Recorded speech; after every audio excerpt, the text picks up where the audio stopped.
Hi and welcome to the channel. Today I will demo to you a quote-unquote non-working CPU sa motherboard and how we can resolve it. So this is a Ryzen 5 5600G and the motherboard is an Asus TUF B550M Zaku edition. So let's try to install the 5600G for now and boot. So dito kita natin na naipit siya sa CPU Lite. So ang usual suspect talaga for AM4 platform hindi compatible yung motherboard sa CPU. To know if compatible ba yung motherboard mo sa CPU, you have to go sa manufacturer's website and check for CPU compatibility. Dito sa manufacturer's website ni Asus, navigate lang sa support and then CPU/memory support. Note na yung ibang manufacturer medyo similar lang din yung navigation. So kita natin dito na yung 5600G compatible dapat sa motherboard, diba? So that is wrong. That's a hasty analysis, no? You now have to look sa right column of the table which has the BIOS version.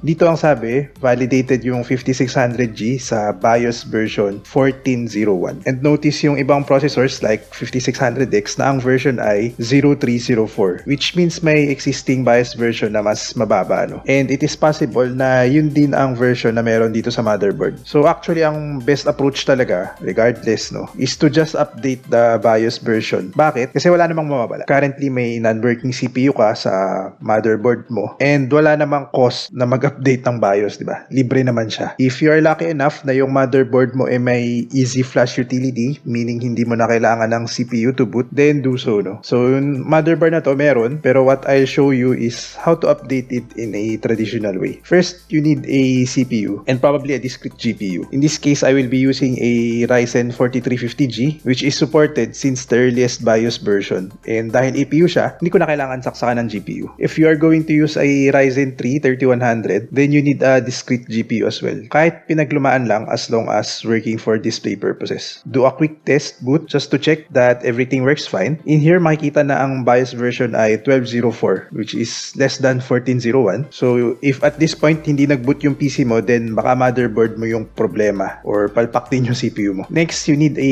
USB thumb drive. Download the file from the website as well. Usually nasa support and look for something like downloads or drivers. Then search for BIOS. If it came as a zip file, you need to extract it and put it sa root folder ng thumb drive mo, no? So huwag ka na sipagi na gumawa pa ng folder. Basta ilagay mo lang siya sa pinakatuktok. You might need a friend to download if wala kang spare PC or pwede rin naman through Android basta may OTG ka na thumb drive. Now plug in your USB, then i-boot mo yung PC mo. So go to the BIOS menu and update. Once updated, turn it off again. Plug in mo yung CPU mo na feeling mo sira and try again. So sa akin, nag-boot naman. Okay, so what if wala kang spare CPU? Then you may need to send their motherboard to your retailer, no? Ask help from them and they should be able to update the BIOS for you. So ayun, that's a quick video. Thanks for watching. Do like or dislike, comment on what you think, and subscribe for more unboxing and benchmarks. Bye!